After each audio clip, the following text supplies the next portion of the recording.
Which games are must-bets for Wild Card Weekend? What's going on, my gridiron gamblers, BLVers out there? It's time to level up because the playoffs are here. It's time for my best bets for Super Wild Card Weekend 2024.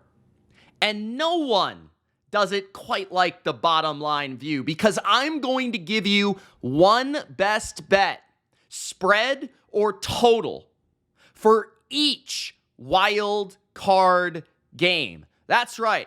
I'm not scared to give you one pick for each of the 6 wild card games. If that sounds good, don't forget to Gronk spike that like button. Don't forget to subscribe to the channel for weekly NFL breakdowns of these games and best bets just like this. Also, hit that comment section. Let me know where you stand on the matchups this weekend. What is your best bet, spread or total, for Super Wild Card Weekend 2024? Last week, the final week of the regular season, if you're curious, we hit 60%, 3-2 on the week, and overall a pretty strong season picking versus the spread. We are looking to carry that into the playoffs, and I always think of the playoffs when it comes to betting and picking games as a fresh slate. No matter if you've been absolutely incredible during the regular season or horrible, I look at it as a new season. So I'm looking to have a successful season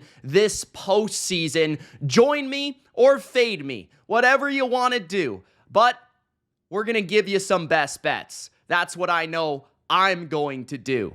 And how I'm going to do this in this video is I'm going to go game by game according to the schedule. So this is not in order of like my favorite pick to my least favorite pick. This is in order of the schedule from the earliest game to the latest game. Kicking off my best bets for Super Wild Card Weekend.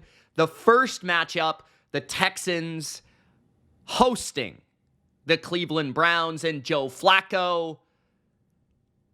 And I like Joe Flacco minus the 2 on the road in the playoffs. Why? Joe Flacco, 5-0 in the wild card round in his career, 5-0 ATS.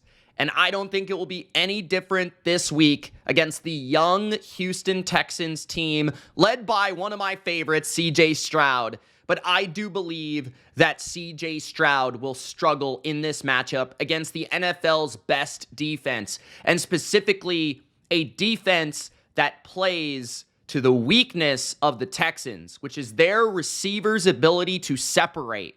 And I believe the Browns' ability to play heavy man coverage, specifically cover 1, is going to give CJ Stroud fits and is going to stifle Stroud. Denzel Ward, I think, is going to be all right. I know that he had a little minor limited participation in practice on Thursday, but with Emerson and Newsome and Thornhill in the secondary, I believe the Browns are going to be able to play their game plan, which is typical, play man coverage.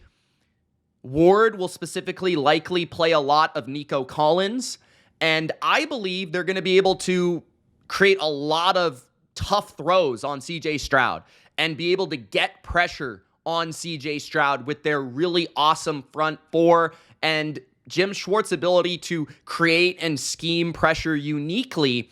I think that Joe Flacco's experience, leadership, playoff capabilities, and Super Bowl understanding there for Cleveland is going to be a big deal. Like, I think Joe Flacco, understanding what it takes in the playoffs, understanding how to get his team motivated, I think that this matters. Like, Flacco was really good against the Texans in the first matchup, and I don't think he's going to be quite as good, but I do believe, or I don't think Amari Cooper is going to be quite as good. He had over 200 yards, if you didn't know. I feel like the Texans' defense is really inconsistent. We saw that again against the Colts last week in a win in your in-game. The Colts don't have a super dynamic offense. They were able to run all over the Texans, which is something the Texans have not really allowed all year. If the Browns could just run the ball a little bit, and kind of control the game a little bit, and Joe Flacco's able to hit those shots on play action the way that he has all year, this is going to be troublesome for the Texans because I don't expect their offense to really be moving the ball at will, scoring points at will. I don't expect this to be a game where the Texans can simply ask CJ Stroud to make plays by himself. Like, there was too many times against the Colts, in my opinion, a much worse defense, where Stroud was just making spectacular throw after spectacular throw, spectacular play, spinorama, dish it over the top type of play, ad-libbing, not via scheme. That's really going to be tough to do against the Browns with the pressure they can bring, the ability to stop the run, right? Cleveland's really good against the run. I don't think the Texans are going to be able to run the ball on the Browns, which is going to make it very obvious that it's all on Stroud, all on Nico Collins. They don't have the receiving core to separate against man coverage. Noah Brown is beat up. He may or may not play, but overall, he's not a great separator. Same as Robert Woods, who's old and slower. Dalton Schultz is a zone tight end where he's able to find holes in the zone, but not exactly a dynamic athlete at that position. Nico Collins, the only guy, and if you stick Denzel Ward and a safety over the top of him, it's going to be really difficult for Nico Collins to catch 8-7 passes and go for 200, 150 the way he did against Indianapolis. Colts don't have any corners. That's why I like the Texans in that matchup. And they don't have nearly the pass rush of the Browns. And I also believe that the Browns offense with Joe Flacco has actually been really good. Their screen game's been awesome, and their run game's solid, and their play action game is superb. Stefanski, Schwartz, love them as coaches, feel like they're superior to the Texans coaches. And I like D'Amico, I like Bobby Slowick, but they're rookie coaches in this setting with a rookie quarterback playing an experienced defensive coordinator, a really good head coach who might win Coach of the Year, and a Super Bowl champion quarterback. This is the time to take the road team against the rookie quarterback. So I'm going to take Cleveland with their defense to stifle Stroud -2 as my first pick in the Browns and Texans matchup. The second game, we have the Kansas City Chiefs and the Miami Dolphins. And my favorite pick here is the under 44 or 43.5. Depending on what it is at the moment of kickoff. But as of Thursday, 44, 43.5, somewhere around there. But I like the under 44 especially. I will say that I do believe this game will be close, and I nearly wanted it to be Miami plus 4.5, but there's just too many factors with the Dolphins that I can't quite trust to make it a spread pick. So I'm going with the total here because, one, the Chiefs' offense has not been good all year. And I understand it's the playoffs, and I understand Andy Reid will bring his best plays and his best game plan, and Patrick Mahomes will try to level up, and Travis Kelce's had a week off to rest. I get all that. But they're not just going to turn it on. It doesn't work like that. We've seen too many instances where teams kind of are what they are the way they're playing near the end of the year. And the Chiefs' offense hasn't been playing very well. I mean, even at home, they were slow and field goal happy against Cincinnati. And then they lost to the Raiders. I mean, the offense has been lousy. And their receiving core is lousy. So I understand that Miami has a lot of injuries. I understand that Jalen Phillips is hurt. I understand that Bradley Chubb is hurt. But part of my handicap here is that I think those injuries are overrated, considering that the backups are Emmanuel Ogbah, who I think is a solid player. Melvin Ingram still showed up big in a must-win game against Buffalo last week and got plenty of pressure on Josh Allen. They signed Justin Houston, who I think can still play at a fairly high level. And, of course, Bruce Irvin. So these are guys that have experience in this system under Vic Fangio, who can play in rotation, and the interior, which is very important, is still intact with Wilkins, Sealer, and Davis, and their ability to stop the run. I specifically think that Houston, Ingram, Ogbah can set a good edge, and I feel like they can stop the run of Pacheco and force Mahomes to beat them, and I know that's kind of weird to say, but the receiving core of Kansas City makes them an offense where if they're just relying on the passing game, they're not a good offense because you can double team Kelce, you could put Ramsey on Rice, and there's really not a lot of other places to get the ball, right? Or even Javon Holland can match up with Kelce if he's healthy and ready to go, and I believe he will play. So I think there's just a lot of ways where Fangio is able to stifle Mahomes and Andy Reid's play calling. Like, I don't think the Chiefs are going to be able to manhandle the Dolphins up front and run the ball. I do think that the Dolphins are going to get a little bit more pressure on Kansas City than people think, especially on third down. And we've seen Kansas City be pretty lousy in the red zone as well. So they're kicking field goals, which keeps the total low.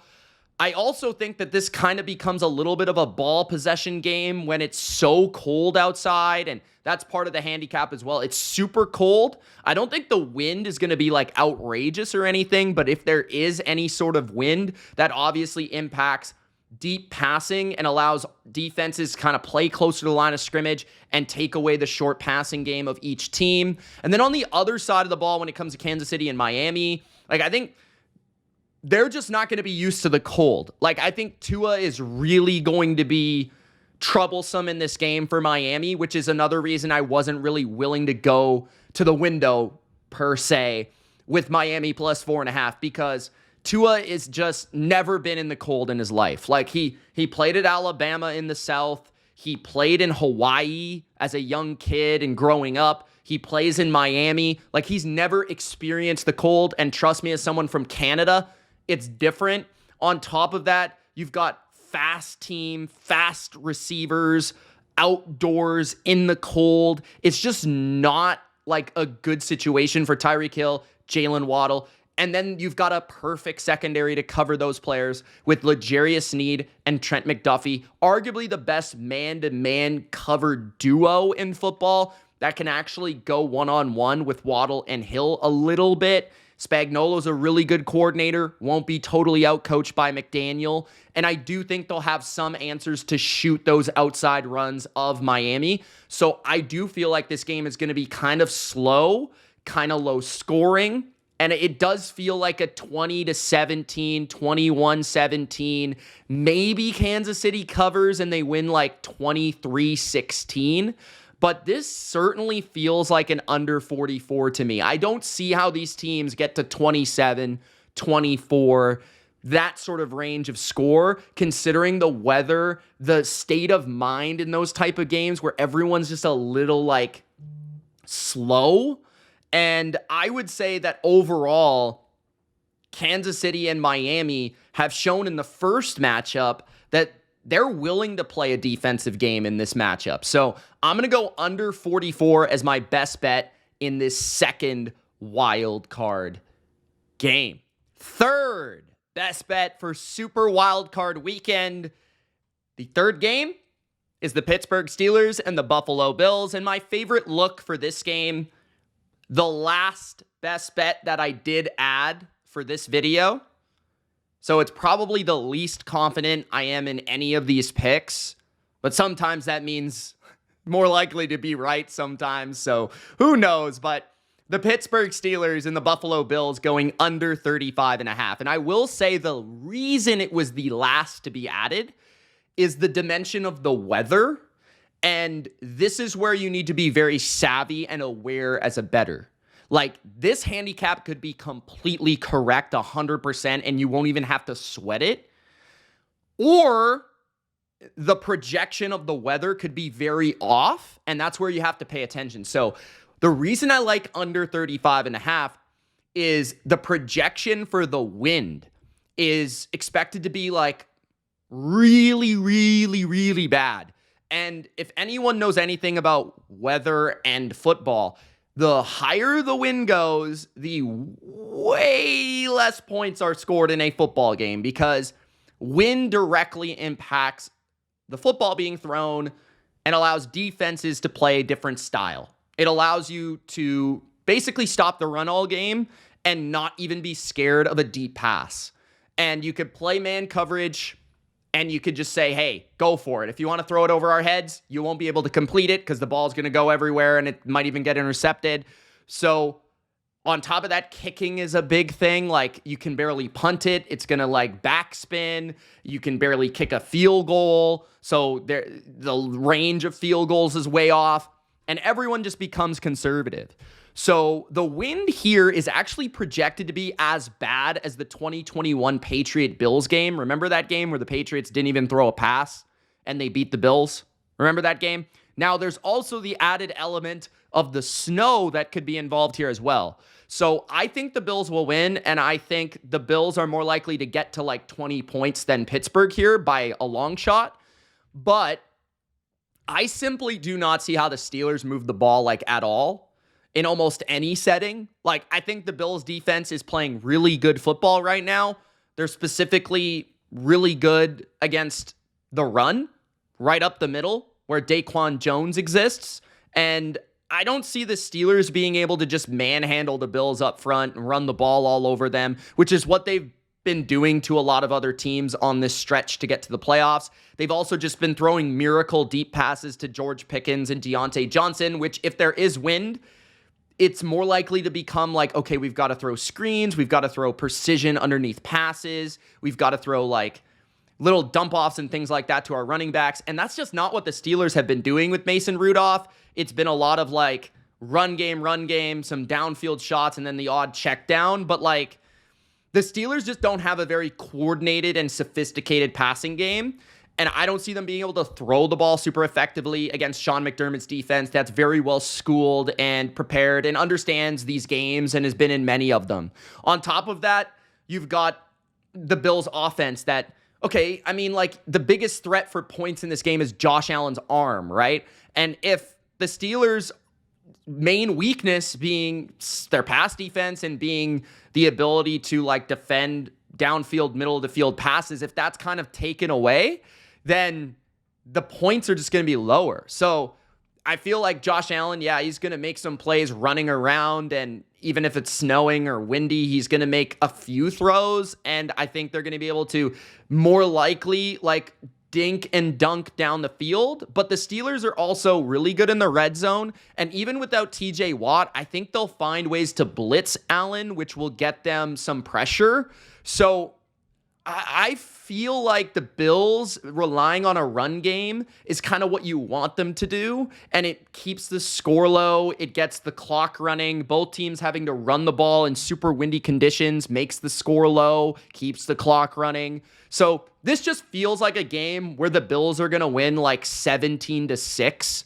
They might even cover the spread, but it's going to be super low scoring, and Allen will just make a few plays that Mason Rudolph physically cannot make, and that will be the game. Like, that's kind of the way it's going to go if this weather is this bad. So that's why I like the under here, but definitely keep an eye out for what's going on with the weather and make sure you understand what's happening before you actually bet this game. The next best bet for Super Wildcard Weekend, we've got the Green Bay Packers and the Dallas Cowboys. I love the over for this game. This is one of my favorite bets. I also thought about taking the Packers, and I might even bet the Packers on the spread, but in terms of my favorite bet for this game, it's the total 50.5. I feel like both these teams are going to move the ball, and both these teams are going to score, and if either of these teams blows out the other, it's going to be Dallas blowing out the Packers at home because they score 40 points, which you're almost there on the total anyways. So 50.5 just feels like way too low. I respect Dan Quinn's defense, and I respect Dallas's pass rush. But here's the thing with the Packers, right? And this is specifically, what do you think of the Packers offense? Okay, it's in a perfect environment. It's in a dome, so no weather involved. Jordan Love is on a heater. Like, this guy is playing unbelievable.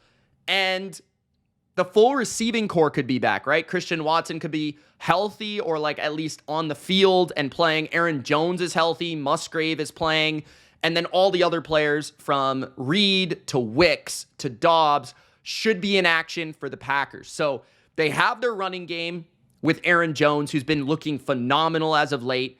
Dallas, remember, is weak against the run. Like, the Packers are going to be able to run this ball in this game, and that might keep them in the game, but it's also going to have some explosive plays. They're going to be able to hit some big chunks on the ground on inside and outside zone, in my opinion. And then that's going to keep the Dallas pass rush at bay and off balance, which is going to allow, I think, some big play action plays on crossers and things of that nature from Jordan Love, who because of his running game is going to be put in good down and distance to avoid Micah Parsons coming after him. On top of that, the Packers have a good pass protection unit where I'm not too worried about them giving up a lot of pressure to the Cowboys. I think Love's put in a good spot here, especially if Watson plays. I think that the Packers receiving core is very fast, very good against man coverage. And that's what Dallas does. They play a lot of man coverage, and the speed of the Packers on those crossers and those rub routes creates a lot of yak and a lot of big play opportunities. And I could see the Packers hitting on a few of those throughout the game. So I like the Packers to get to the 20s. And then on the other side, the Packers defense stinks. They're not going to be able to go up against one of the elite offenses in football in the Dallas Cowboys in their building with their snap count, with their Dak Prescott at the line, seeing the defense, reading the defense, allowing his offensive line to be set. Here we go, doing that thing. And then CeeDee Lamb being in the slot where the Packers, they're not good at man coverage. They don't have the cornerback personnel to do it. They aren't very good at just taking away their best players on the other team. CeeDee Lamb's probably going to have 150, 200 yards here. As long as the Cowboys throw the ball, and I think they will because the Packers are going to be scoring on the other side, where it's going to force the Cowboys into a more aggressive offensive script. I think that Lamb's going to have a big game. I could see Cooks hitting a couple of big plays down the field. I definitely think that Ferguson is going to have some nice plays in this game. And Dak, again, another quarterback on a heater. So you're just taking two quarterbacks that are playing great football right now, top 10 football, and two really sophisticated, awesome offenses. Even from a storyline standpoint, it's McCarthy playing the Packers. So he's going to be locked in, right? That's his former team. He wants to beat them in the playoffs. He wants to prove a point. And Matt LaFleur is a great coordinator himself who took over from McCarthy. I love this game. I love this over. This is a bet. This is a best bet for Wild Card Weekend. Next up, we got the Los Angeles Rams and the Detroit Lions. The best bet for this matchup, just take the Rams +3. I took it at +3.5. That's what I got my bet in at, which I'm very happy about. If you want to bet the 3 in the hook and you don't want to deal with pushes, totally understand that. I'd also, if you do go with Rams +3, if you get just the 3, I would put a little sprinkle on the money line for the upside in this bet. But I do think the Rams are going to win this game. For one, I think the Rams are playing great football. They finished the season winning, I think, 5 out of 6, something like that. And I feel like you get the better quarterback in this game. You get the better coach in this game. You get the better defensive coordinator in this game. You get the best defensive player in this game. You get the best receiving core in this game. So there's a lot of things to like in a potential shootout here, where you've got the guy that's most likely to create pressure, Aaron Donald. You've got the quarterback that's most likely to make the biggest play and the biggest throw at the right time. You've got the receivers that are most likely to get open and create plays, Cooper Kupp, Nakua, etc. And you've got Sean McVay versus Dan Campbell. This is Hall of Fame coach against, I think, overrated coach. So no offense to Dan Campbell. I just think he's going to make a mistake. I feel like fourth down decision-making, very emotional. He's a very emotional coach. Sean McVay is much more calculated. I think he's going to have his team ready to go. The fact that they're underdogs with Matthew Stafford returning to Detroit. This game, no offense to Lions fans, was made for you to break your own heart. This was made for Lions fans to break their hearts with Stafford coming back home. Sam Laporta might be out of this game, the tight end of the Lions, who's been one of the best tight ends in all of football. And really, when we look at it, if this is going to be throw for throw, play for play, offense for offense, the Rams have been unbelievable on offense as of late. And the Lions, if they get in the wrong state and they fall behind, their drop back passing game isn't nearly as good as the Rams, who Stafford, Kupp, Nakua, Demarcus Robinson, they can kind of come back in a game and make a game interesting. The Lions, if they get behind, when you take that running game away from them, which the Rams are pretty good against the run as well, which is another reason I like this game, is the Rams can not get ran over by the Lions and put Jared Goff in a position where he has to win the game himself. And I just like that handicap where you're talking about, okay, who's more likely to win me a playoff game, Stafford or Goff? I'm leaning Stafford, and I'm leaning McVay over Campbell. You got to worry a little bit about the Rams' special teams. Their kicking, their punting, things like that is a little worrisome. But other than that, I really don't see any sort of substantial edge for the Lions. Obviously, they're at home. That matters. But the team with the experience in the playoffs is certainly the Rams. The teams with championship pedigree in the playoffs, the team with the guys that will uplift the rest of the team in this spot is the Rams. And I also feel like when you've just watched the two teams play, the Rams look like a dangerous dark horse, while the Lions, specifically defensively, look a little bit vulnerable. So I like LA plus the 3 points in this spot with Stafford returning to Detroit. The final matchup on Super Wild Card Weekend takes place on Monday Night Football. And a wise man once told me, take the dog on Monday night. My last and final best bet is not my most confident, but I will roll with Baker Mayfield and the Tampa Bay Buccaneers getting a field goal at home as the underdog home team. Now, the one thing I would worry about is the weather. If this becomes a rainstorm game, which there's a chance it does, it's not 100%, there's a chance, then I would maybe just lay off the game and take the under, perhaps. But if this game is just looking like a normal game, I'd take Tampa Bay plus 3. And the reason for that is there's a lot of bad vibes with the Eagles. First of all, they're playing awful football as of late. Like, their defense might be the worst in the NFL. Completely unorganized. Can't cover a soul. Can't really get pressure. Can't really stop the run. Can't do anything well. And it's not coordinated. And I feel like people are kind of underestimating the Bucs offense right now because of how they've looked the last couple of weeks. But I think part of that was Baker being beat up. And part of that also was the teams they've played. Like, Carolina and New Orleans are familiar with Tampa Bay. They know their personnel. They know their schemes. And I think Carolina's defense by the end of the year was a little underrated. And the Saints, they just always play the Bucs offense well. It doesn't really matter if it's Tom Brady or whoever it was, right? So I think now playing the Eagles, it's a team that's not as familiar with Tampa Bay. It's not as familiar with the personnel or the scheme. And this is one where I could see Baker getting back to how he played against like Atlanta and Green Bay and the teams on that stretch, Houston, where he was shredding, right? And I could see him, if this is normal game state, no like rainstorm, having a 300-yard passing game, throwing the ball to Mike Evans, Chris Godwin, Cade Otton, Rashad White, and the weaponry that he has against a really, really slow linebacking core in the middle of the field, a really vulnerable secondary that can't play man coverage. I don't see any of these guys covering Mike Evans. Chris Godwin's been getting better and better and better as the season goes on, healthier and healthier off of that knee injury. Rashad White's been a pretty good receiving running back all year. And I do think the Bucs will be able to run the ball a bit in this game because the Eagles have been pretty lousy against the run as well. So I think there will be a tad bit of balance.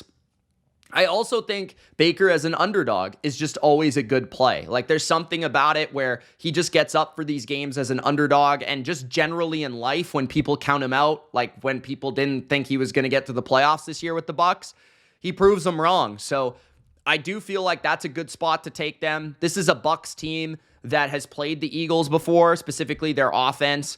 And this is Todd Bowles, who kind of plays to the weaknesses of the Eagles offensively. Todd Bowles' scheme is very blitz heavy.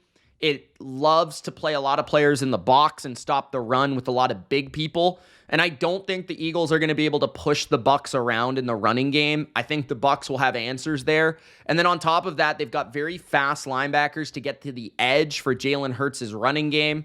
I also feel like they've got good enough corners on the outside to stand tall against a beat-up A.J. Brown and a beat-up Devontae Smith.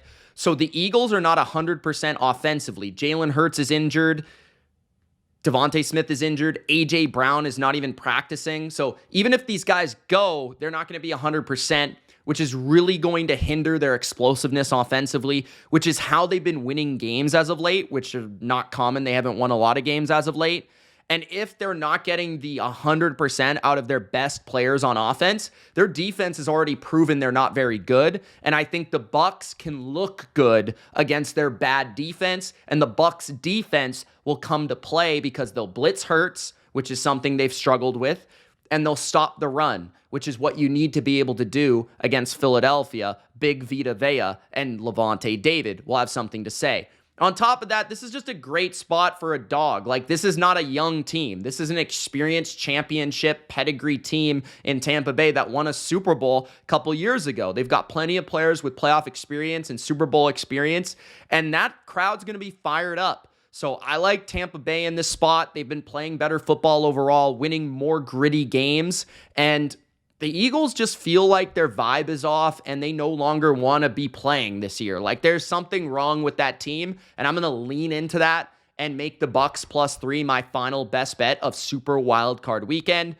Those are my best bets for Super Wildcard Weekend. One for each game, all 6. If you enjoyed and you want to know what exactly I'm betting and putting my real money on, you can check me out on Patreon. The link is in the description. I'll also put it in the pinned comment for everyone to check out. It's $3 a month if you want to see what I'm doing all playoffs long. You can support me over there, and I will answer your questions about any bets. And then you can really see, like, okay, what is he actually... I put my unit size up there and I let you know, like, okay, this is my best bet for tonight. This is my best bet for tomorrow, etc. And yeah, it's just a good way of kind of like seeing what I'm doing in terms of betting. And if you want to tail me and if you want to follow me or if you want to fade me, you can join me on Patreon. But I appreciate everybody tuning in once again this week, and let's have a great playoff run. Good luck, guys. Let's make some money. I'll see you soon, and enjoy the games. Enjoy the games. Peace.